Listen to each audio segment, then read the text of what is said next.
The Art of War is the most widely read military treatise in history. It has been studied by generals, executives, athletes, and philosophers for 2,500 years.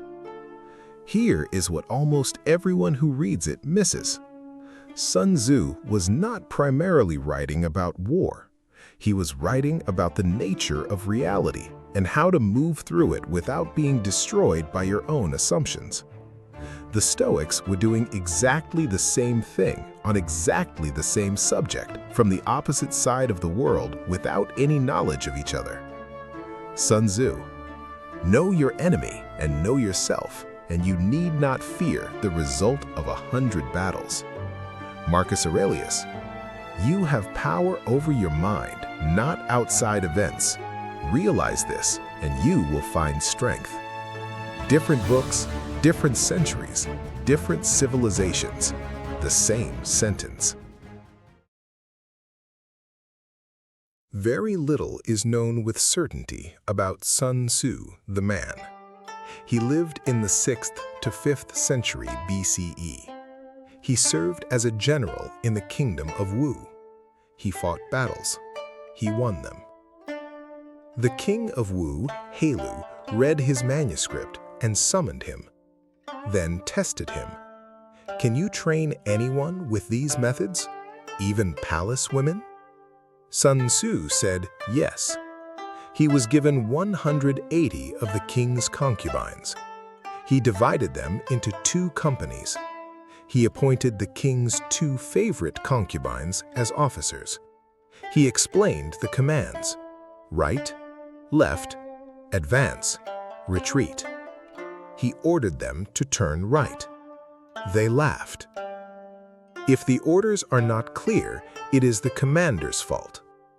He explained again. He ordered them to turn right. They laughed again. If the orders are clear but not obeyed, it is the officer's fault. He executed the 2 favorite concubines. The king protested. Sun Tzu: once a general is in the field, some royal orders need not be followed. He drilled the remaining 178 women. They executed every order with perfect precision. He never lost a battle. The story is probably exaggerated. The principle it illustrates is not. Clarity of perception and clear communication eliminate almost every form of human conflict. Before the battle, not after. The Art of War contains 13 chapters, each one a different lens on the same subject: how to see clearly and act from what you actually see. 5 insights that the Stoics independently discovered. Insight 1. Know yourself and your enemy. Sun Tzu: if you know the enemy and know yourself, you need not fear the result of 100 battles. Epictetus: it is impossible for a man to learn what he thinks he already knows. The same instruction: know what is actually true, not what you wish is true, not what you fear is true, what is. Insight 2. The supreme art is subduing the enemy without fighting. Sun Tzu: the supreme art of war is subduing the enemy without fighting. Marcus Aurelius: the best revenge is not to be like your enemy. The same instruction: the most powerful response is often not the obvious one. Winning the battle is not always the victory. Insight 3. Adapt to what is actually there. Sun Tzu: water shapes its course according to the nature of the ground over which it flows. Marcus Aurelius: the impediment to action advances action. What stands in the way becomes the way. Adaptation, not resistance. Reality as the teacher. Insight 4. Cultivate discipline before the crisis. Sun Tzu: every battle is won before it is fought. Epictetus: no man is free who is not master of himself. The pre-work, the daily practice, the crisis reveals what the practice built. Insight 5. Know when not to act. Sun Tzu. He will win who knows when to fight and when not to fight. Marcus Aurelius. If it is not right, do not do it. If it is not true, do not say it. Restraint as the highest form of strategy. The action not taken as often more powerful than the action taken. Sun Tzu was writing about war, but he was also writing about you, right now, today.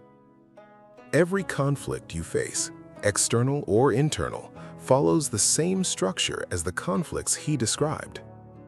The enemy who knows you better than you know yourself always wins.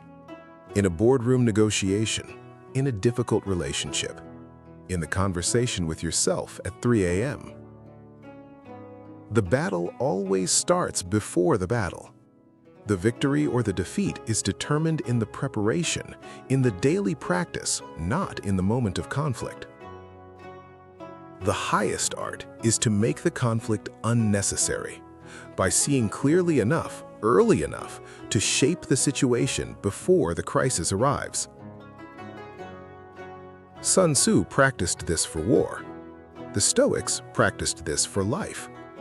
The distinction is smaller than it seems, because life is a sequence of conflicts, not physical, philosophical, between what you actually are and what you act like you are, between what is real and what you wish were real, between your values and your habits. Every battle is won before it is fought. The battle in your life right now, whatever it is being won or lost in the daily practice that precedes it, not in the crisis moment, now, in what you do before the crisis arrives. Sun Tzu wrote The Art of War in the 5th century BCE. He wrote it for generals. Generals have been using it ever since. So have business people, athletes, philosophers, people who have never fought a war in their lives. Because the book was never about war.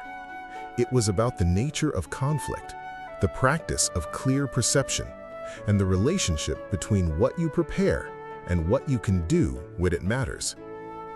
The Stoics arrived at the same conclusions from a different direction 5 centuries later. The convergence is not coincidence. It is what always happens when intelligent people look at reality without self-deception. Know your enemy and know yourself. The enemy in your life is not outside you. The enemy is the gap between what you are and what you settle for being. Know that gap. Close it before the battle arrives. That is the art of war. That is the whole thing. Subscribe every Monday, Wednesday, Friday. One warrior, one Stoic lesson, one question that changes how you see your life.